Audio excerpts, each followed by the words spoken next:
Fusing compassion, esoteric, and the aching self, Sufi music and poetry touches the soul with a poignancy we wish we had words for. Tugging at the strings of our heart and soul would be the sensitive artist and poet, Arunoday Singh, in conversation with Mahalakshmi Prabhakaran on his debut book of poetry, Unsung. And at the end of the session, whoever would like to pick up books and also get it signed, can please do it outside. Thank you so much.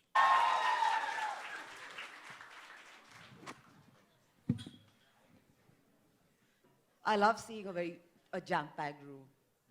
I love seeing a jam-packed room like this. Very nice jam-packed room too, very excitable. Usually you do that and everyone's like, just get on with it. It's lovely to see everyone. I think I'm just going to start off the conversation by, like I told you about this very funny twist of fate that life has thrown.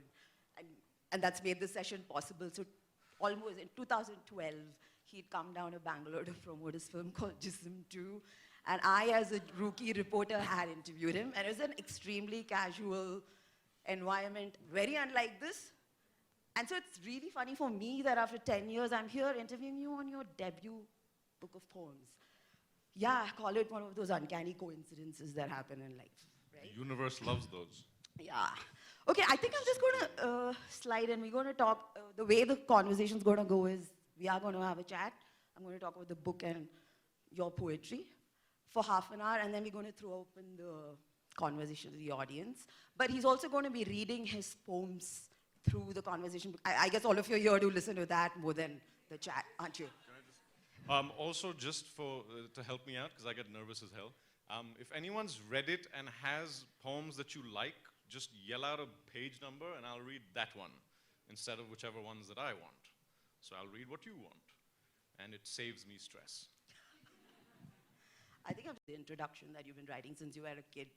Puberty. So, was the idea of a book always in the pipeline, that you'd eventually do it?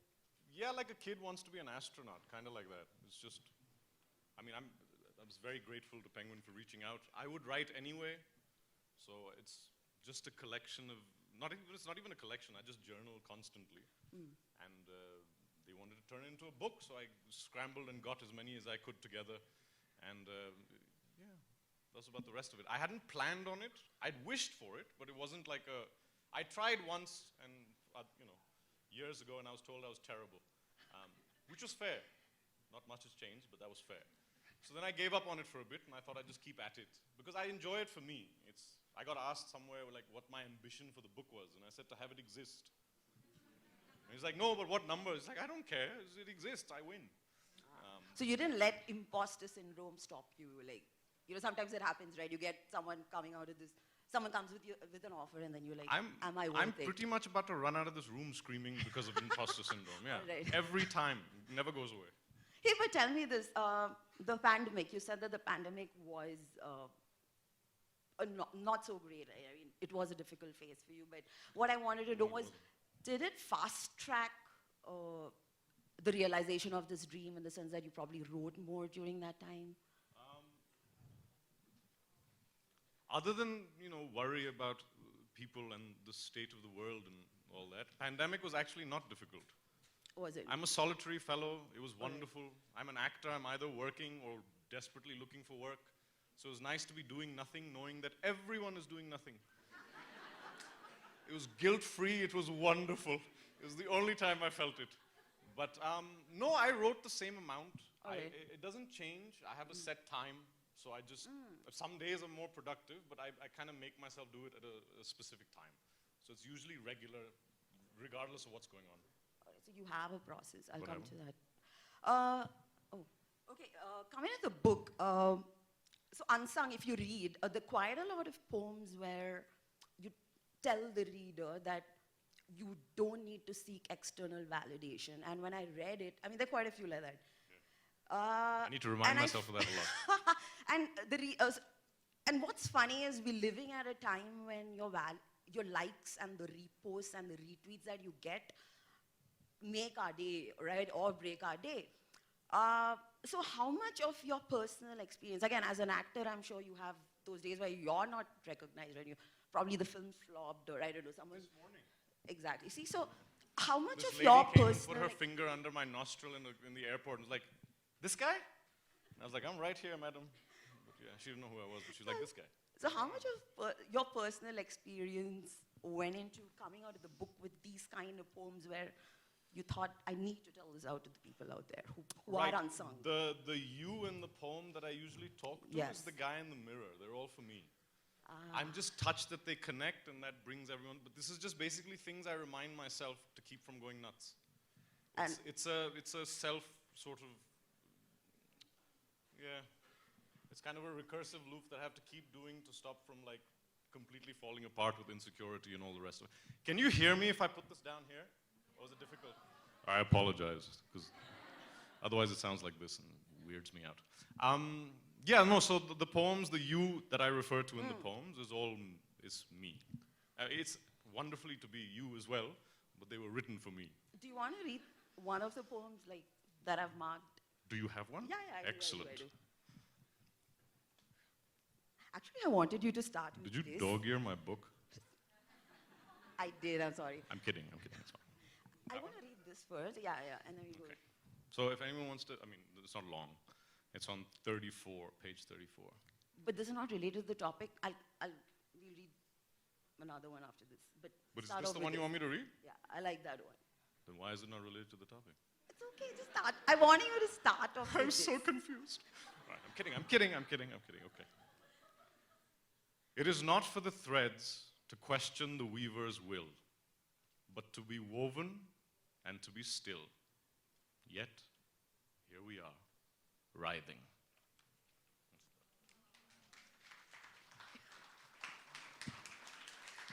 Yeah, and this one. And?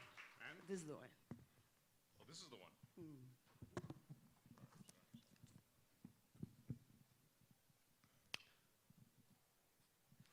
Do not waste any more time seeking affirmation from this faithless crowd, amidst whom you knew you never belonged.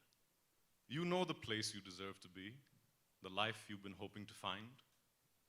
It's on its way, my friend. Just hold on.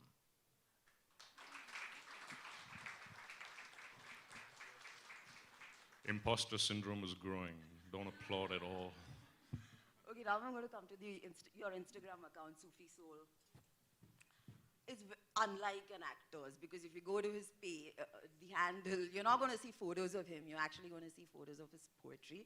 And there are reels also where he's actually writing his poetry, right? So tell me this, I mean, when you started it, I mean, what is the idea? I mean, did you want to, when you started the account, were you okay with sharing your poetry with strangers? Because in a way, that's what Instagram does, right? This may seem weird, but I am actually pathologically shy. So to Exactly. be an actor, you have to do social media, you have to, be a clown in the circus, and it's lovely. I mean, it's great fun. But there's a practice to trying to be honest in a place where it's not really, it's a little too revealing, it's a little too, it also keeps me grounded to who I actually am. Because although I love the acting very, very much, it's just one thing. It's the thing I like doing. So I keep them separate, much to the horror of most people I work with, but I refuse. But it was mostly in the beginning just to put something down, and then little by little it started getting, people related to it, and then they would come up to me, and so it gives you a little confidence, and you keep doing it, and then you end up on this stage. Who knew? Yeah. And with a book. Yeah, right? Right? Amazing. So this evolution was totally unexpected, wasn't it? It was destined, but unexpected, yes. I have this question about your calligraphy poetry. I think I'll start, go with that first. Calligraphy, I mean, tell me about, I don't know if you've seen it, but he actually writes, right? And it's a reel, and then you read it. So it's almost like an immersive experience when you land on his page. That's the idea. Whose idea was it, first of all? Yeah, it's all me. So you were like, no, what I want to know is... Who else's would it be? No, like what That's very sweet. Some random person coming and telling me what to it do. wasn't one of those aha moments of where you like, you know what, I like calligraphy, I also like poetry, so I'm going to do this and share it with the world. I write all of mine out anyway. I write everything first, by hand. And it got really, you know how like, this is not coming from a place of judgment, but this is the trend I see. You post a picture of usually yourself of something or doing something, and then there's a gorgeous quote that has nothing to do with the... Oh, yeah. And it's completely okay. It's just my brain cannot do that with my thing, so I just thought that would be the easiest, you know, because it is written, and it's not calligraphy, it's just my handwriting. Which is lovely, it's lovely, but calligraphy means you can do other fonts, and I can't. That's all I can do. So because I know calligraphers, and they get highly pissed off. I said, yes, I keep telling people I'm not him. But yes. No, so it just came from a sense of having something to post. And then the reading, over the pandemic, I started reading poets that I loved, because it seemed to resonate a little bit, and it was great fun. And so then I started slowly doing that with mine. And showing the writing was just that people didn't believe it was my handwriting. It was just like, what app do you use? I almost put somebody through a wall. Yeah, because you don't like, see really? people write with a pen. Huh? And people don't use the pen anymore. And here you are writing poetry. People only ask about the pen. It's not even like it's a nice poem. I didn't like it so much. I related to it. You know, it's like, sir, which pen do you use? I'm like, I don't get this world anymore. I just, no. But yeah. But tell me I'm interested in, okay, today when you make it, how long does it take to make the video? Because you all know making reels is extremely painful. Oh Like, how yeah, does it- no, oh, I yeah. would never make reels that are painful because I refuse. Life's too short, I'm too sensitive, and I have better things to do. It doesn't take long because I'm writing as I'm doing it. I just have a thing set up. So you just clip the phone on, and you write it and recite it and done. So that bit's easy. And the reading is even easier. You just put a camera and read somebody's poem, done. I want to talk about the performative aspect of it. You're an actor and you also read, and people know you for that now, right? I mean, you're reading. It's a beautiful blend of both. So do you enjoy that aspect that you're putting the actor facet of you also comes out because there's modulation and you I've never express thought of yourself. it. I've never thought of it that way. Sorry, I didn't mean to cut you off. Well, not consciously, because I don't get a lot of photo shoots and this sort of thing. I didn't get into that side of Bollywood at all. So I got spared that. So I have nothing of myself to post. So it's easy to keep them separated. This is poetry and that is movies. And then when I have a trailer or something, then I can put that out. But it's... You have some gin, please. Okay, now let's come to the cover of the book. Right. What's beautiful about the book is everything's interconnected. I mean, it comes across as thoughtful. There's a story to the cover, why there's that Nautilus. Yeah. The introduction's beautiful. It answers all the questions you have about the book. Right. And again, it's all elemental. The poems are sectioned very well. So tell us about the story of the Nautilus. I mean, did you know you wanted it on the cover? I've always loved the Nautilus. The story is that I went snorkeling once. I found one. There was a fisherman that told me that all shells sing. They all have songs, but only a Nautilus stores songs that haven't been used yet, which I thought was amazing. Also because the Nautilus the animal doesn't get rid of its shell. It doesn't change. It doesn't outgrow something and it's like, I want a new one. It just builds the same one more and more. So there's a sense of carrying your history and owning it. All these things. So it's my favorite sort of shell symbol. And the lady, Antra, who designed the book, who's an amazing artist, she works with Penguin, her first idea was shells. But it wasn't the Nautilus. Right. But then it clicked. So it was because of her, she put shells on it. But I changed the color because I like the blue of the ocean and the sky and the Nautilus. Yeah. So the Nautilus was my choice, but the idea of how to do the book, the embossing and all that was her. I take no credit. All right, I'm going to come. You read Sufi and Zen philosophy. Is there in the introduction? Oh no, I was lying about all that. Okay, it's No, okay. I read Batman comics Lie away. mostly. There's philosophy in Batman comics. There is. You probably There really should is. dug in. Tell me this, compared to prose, and you also said that in a few interviews of yours that you would never write prose or memoir. Not never. Not write my memoir, that's a bit, no. So my question is, do you think poetry lends itself as a better medium to express your philosophical moorings or No, your it's just thoughts? whatever works for you. Some people prose works better, some people song works better. It's a very personal thing. I don't know, maybe it's the times or whatever. I think in fragments, and the more I try to expound, the more fake I sound. And it's very easy to. It's like, it may not be when you read it, but it seems that way to me. And I do tend to ramble, as is obvious. So the task was to keep it as minimalist as possible, to try and keep it pared down to as simple a message as possible, as simple as poem as possible. So it's just how I write. It's not that I prefer one over the other or I think it's superior. It's just that's what my brain does, so that's what I do. Yeah, but come down to even your blurb. I mean, Nasiruddin Shah has actually described it as haiku-like in brevity. Is it easy or difficult to write something that looks simple? Yeah. Simple is always harder. Right? Yeah. I think, was it Einstein that did that? Does anybody know that one? Not that I'm comparing myself to Einstein. But there's a quote, there's a very good one, that an intelligent person can make something, what is it? Say it.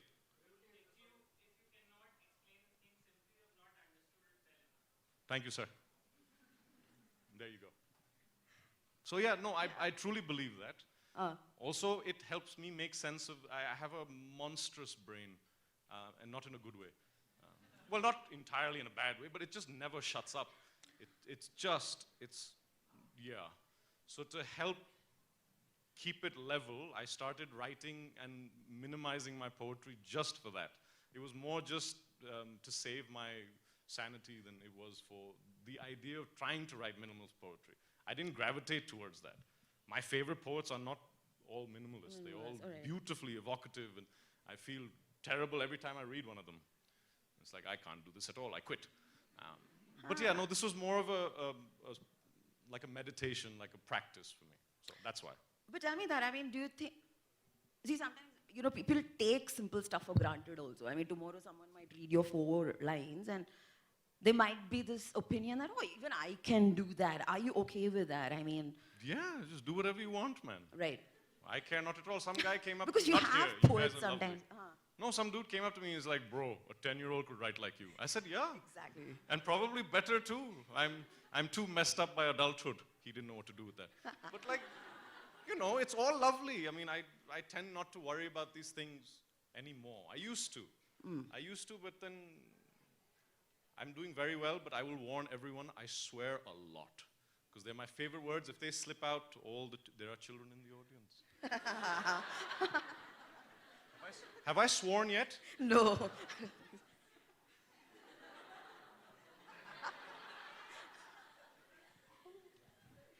Okay. Yeah, where was I? How sweet. It is about you are.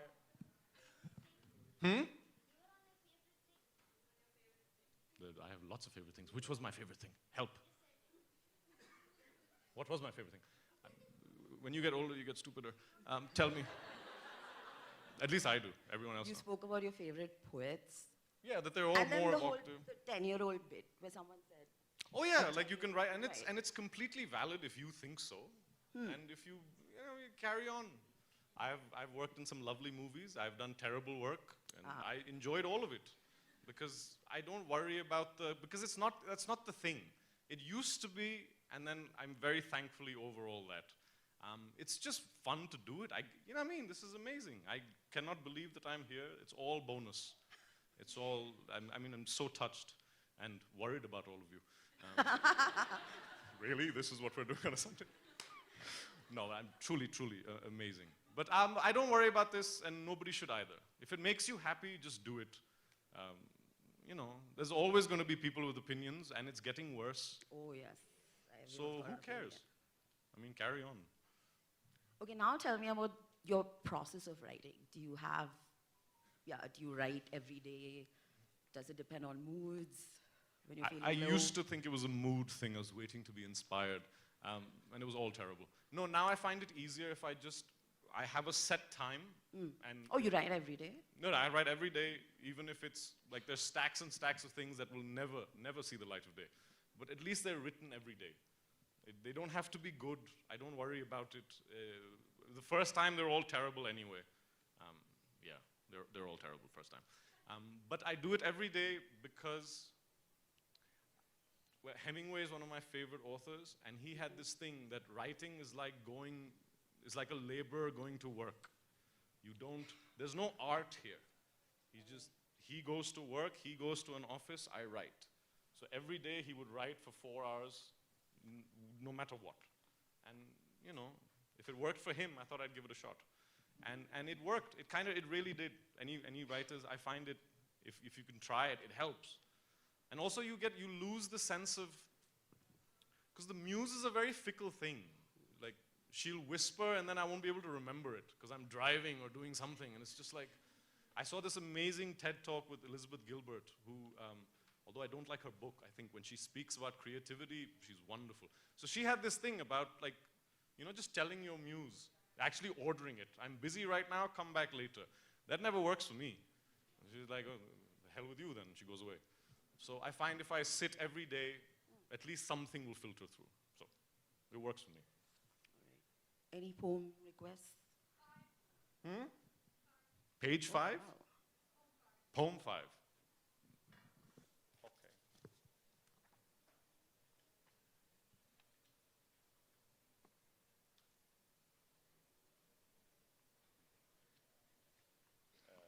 It's a lonely walk, that one? No.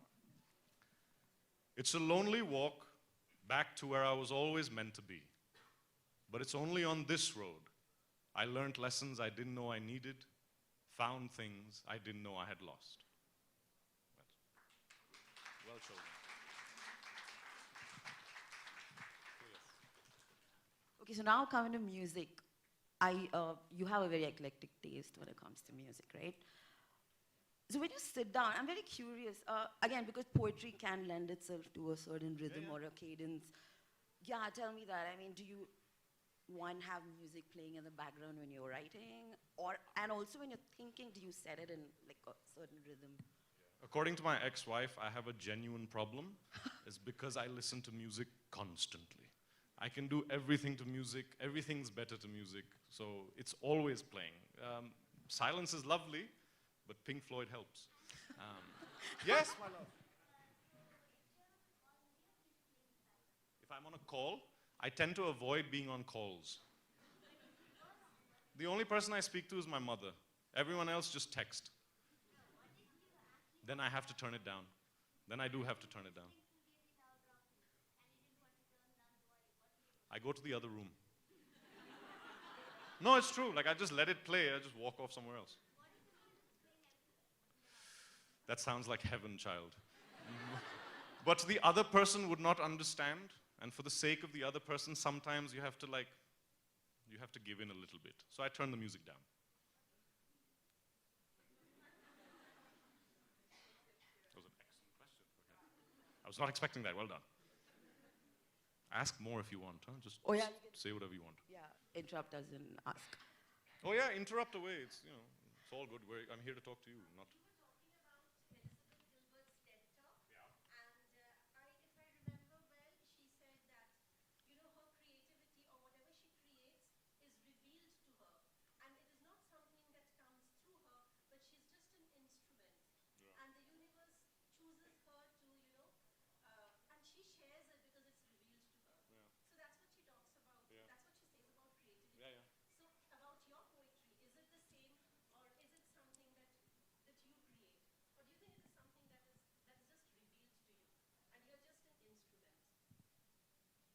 You actually said that in your introduction, don't you? Yeah. And there's a very. But it's correct. Say what you No, that's what it's. No, I find it sounds very pompous to say, but ask anybody that writes, they'll tell it true. At some time, you look down on the page and ask, who the hell wrote that? You know what I mean? Like, I wasn't even thinking about that. So I find auto-writing really helps me. It really helps. It helps with music too, because then you don't have to pay attention, you just write. So sometimes. But most of the things, everything that's in here, I don't remember writing. I remember editing, But even that, the good ones, I touched as little as possible. They just come out fully formed. There's like a backup operating system in my head, I think. Like I have a thought, or I'll hear a song or a lyric, or my mother, who's the font of most of my wisdom, she'll just drop a jewel and walk away. And then I have to like ponder it for like a couple of days, and then it just pops out. So I can't take credit for anything except that I show up to work. So other than that, I take no credit. All right. Okay. They bought it. Okay, now let's come to your teachers. He actually thanks his English teacher, so kids take note. Tell me about how the classes were, because they must have been so marvelous for you to actually thank them here and for seeding this creative ability. I had wonderful teachers. I went to a very liberal, hippie sort of school in Kodaikanal, which was the international school. It used to be much more hippie, which was nicer. And my teachers were wonderful. There was no real, they knew that you're going to use like 1% of this when you grow up. You might as well enjoy what you know what I mean? It's not earth-shattering. And the English professors especially were just, who I've named in the book. They really, like, it wasn't a chore at all. And I know, like, I loved words since I could speak. I've always known that words are my thing. I think they're magic spells. But even friends of mine that detested school would love the teachers I mentioned because they're just so much fun. If you didn't want to learn, like Mr. Menon would just read to you and then chat. And then just be like, what's going on in your life today? And just carry on. There's nothing, no pressure to it. So the ones that loved it gravitated towards it. The ones that didn't get put off by it, which I thought was a wonderful way to teach. All right. What are some of the poems you remember from there that you love? That's a good one. Nissim Ezekiel. A lot of Nissim Ezekiel, Kamala Das, because my teacher, Mr. Menon, loved them. And then Wallace Stevens is another very favorite poem. If you've never read Wallace Stevens, if you like English poetry, Wallace Stevens. The Rumis, obviously, but that was my world religion teacher, not the English teacher. And then the usuals, the Keats, the Yeats, the Shakespeares. Right. Not the usuals, they're marvelous, but the ones that everyone's supposed to read. All right. Oh, and then Allen Ginsberg and all was given to me separately. Okay. Because the teachers were lovely enough to know that he will read this or she will read this, so let's just, why don't you take a look at this? It's not an assignment, just read it if you want. Right. So the teachers were good like that. Okay. Any poem, I think I'll ask you to read.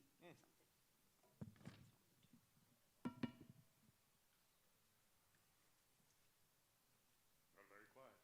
Yeah. Look for requests. No, you got one. Okay. What do you want to read? Sorry?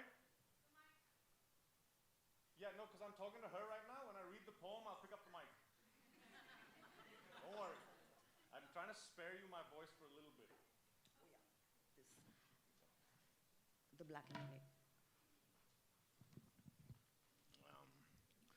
This black and white world doesn't know what to do with your technicolor soul.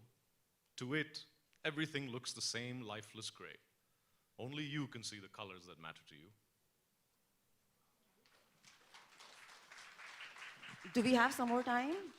I think I'm like near my list of questions, but a couple of them. 10 minutes? Oh, okay. So I'm just going to, one question, a funny one, and then we'll throw it open to the audience. And this has to do with a comment that I saw on one of your poems, okay? And there's this man who's, it's one of your calligraphy poems, where this guy's like, sir, aap to Rudra, jab Rudra ho to aap khatarnak Hindi bol lete ho, but over here you're speaking English like a gentleman. So what I want to know is, do you get tickled by the way your audience can't kind of place you? Because here you are playing grey characters, and then here you are spouting philosophical I love it. I love stuff. that I get to do all of it. I love that they can't tell it's me. I love that I'm decent enough at the job. But they're always amazed. They're like, you're not like that guy at all. I said, that dude's kidnapping and killing people. It's like, what is going on? I'm an actor, man. But I do find it amazing that people find it amazing that I'm not that guy. And nobody gets me to play nice guys. I'm always doing something terrible. I'm a decent person, children. But yeah, I take it as a thing of pride. Sorry? Getting there. getting there. But I'm very pleased that that happens. I find it funny. I find most things funny, but that is hilarious. Also because the things that most people have seen recently are all like full of really beautifully colorful Hindi galis. They're works of art. I know the writer, they're works of art. But it's not something that I ever would, because I dream in English. I went to boarding school when I was 6. I didn't stand a chance. And I really wish I could read and recite and know more about Urdu poetry, but you need a teacher. That is not something I can find my way to, because also I don't like translations. So I need somebody to kind of help me with the words mean they have weight. You can't just, so nobody's come around yet. Also, yeah, that's about it. And my last question to you, are you done with your response? I can go on forever, so cut me off, ask me a question, save My me. last question is, so you say that Unsung is your first book of poetry, which kind of then indicates that there may be more. So going by your experience now, visiting cities, promoting your book, are you more confident now in writing? I get paid to fake it, right? Like, I am confident all the time. Inside, I'm dying. But are you, I said first because somebody said your new book, and I just wanted to correct it. I was like, technically, this is the first. But do you see yourself writing more books now? If it never gets published, I'd still write every day. So if somebody wants to publish it, excellent. But yeah, no. So that doesn't change. That's for me. If people want But the one. books are for your fans. I am grateful beyond belief, but they read it for them. I write it for me. It's a nice synergy. Plus, I don't own the poems once you have them. Then they're yours. Because it's not what... I've always found this is true. And this is mine, so I'm not quoting anybody. A poem doesn't belong to you because the poem is actually not the words. It's whatever comes up in your mind or your spirit when you hear it. If it's true, there's a thought, there's a memory, there's a feeling. That's the poem. So that belongs to you. Come, friends, speak to me. Yes, ma'am.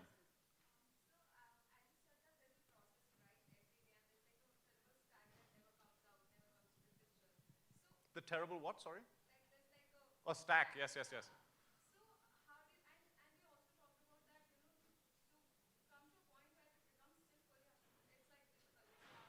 Right.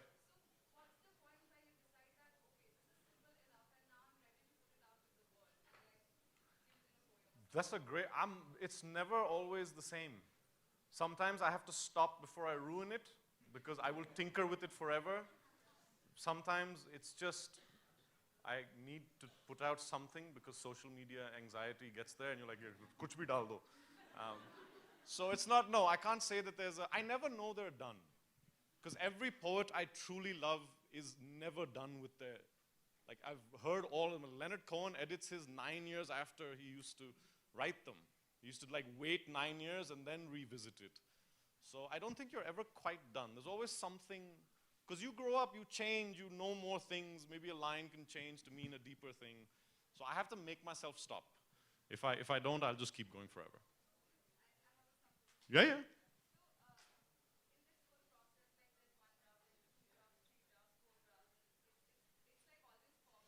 Right.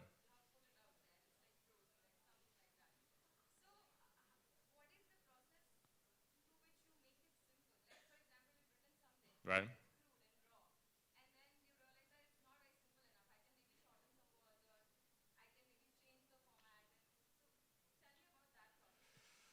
That's like asking a centipede which leg comes first. It happens quickly, and I don't know. But most often, I will say this, most often, the less I think about it, in a very real sort of way, the less I put whatever I've learned in the world to attention to the poem, the better it usually is. My thing is not to simplify it, my thing is to make sure I don't complicate it. So that's more of a challenge than the simplicity. The simplicity comes not easily, but it's not very difficult if that's what you're, and it's a wonderful thing to be simple, because then you don't have to like bust out the mental thesaurus. You're just like, it's fine. Yes?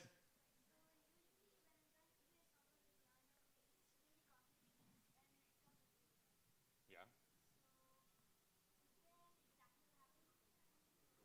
Sometimes.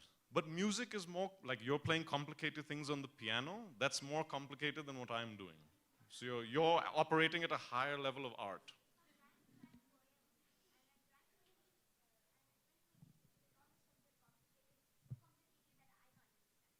That happens the other way. Yeah, it's true.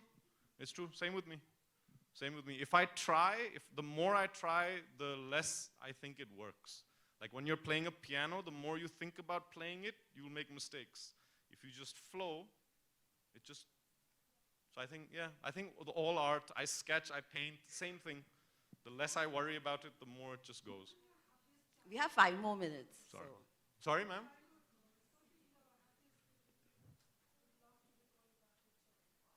Wow. That is an excellent but yawningly large question, and I have lived a very colorful life. I could not even begin. Yeah, you have to specify that for me. I don't know. Hi. Sorry. I guess maybe it's better if you stand and ask the question, right? Okay.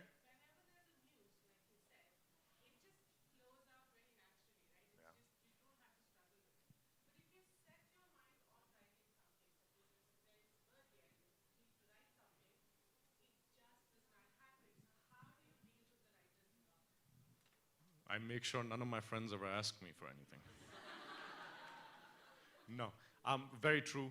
I don't deal with writer's block because I don't worry about it. I'm not worried about the writing. I'm worried about for 3 hours, I'm sitting at this desk. The phone is in another room. The only thing I have is an iPod, which is not connected to the internet. And that's it. So it's not a question of, like, you'll go, I haven't written anything in 3 years, really, for bits, because nothing, and you have to get over the muse thing. You are the muse, the universe is the muse. You don't need a muse, trust me. Yeah. I write better, all my muses have left me. Sorry, lady first, then you, sorry ma'am. It's more of an aspirational sort of thing. I'm not a fan of organized group things, religions and things. I just find that when I was a child, there was a lot of really aggressively religious people around in the family, and it was very militant. And then in school, I read about the Sufis, the original ideas of it, to try and find the ecstatic in the worldly. It's not to be debauched or anything, but there's God in music. There's like, why shouldn't you play music? There's God in dancing. You can find God anywhere. And I like that because I'm scientific a bit. There is no proof there is a God for me. None. Other than the immensity of nature. So if I have to look for it, I look for it there. And I find that ties in with Zen and with Sufism much more, or like the Guru Granth Sahib, which is the greatest collection of Sufi poetry you can find. There's all these Jesuits in Christianity.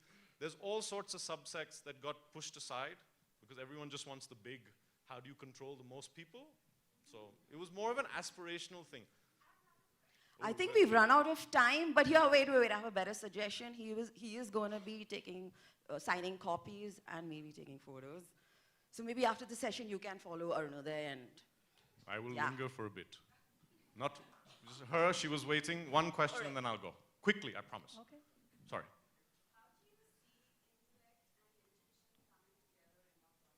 I have not a clue. No, like genuine answer, I have not a clue. I studied well, I got good grades, and then the brain just does what it does. I try to get out of my way. I find the more intelligent I think I am, the more terrible everything else is. So everything's in there. The operating system is sorted. I just let things happen. Yeah, flow is my thing. Flow is my religion. Yeah. Well, welcome. Sorry, man. Thank you so much.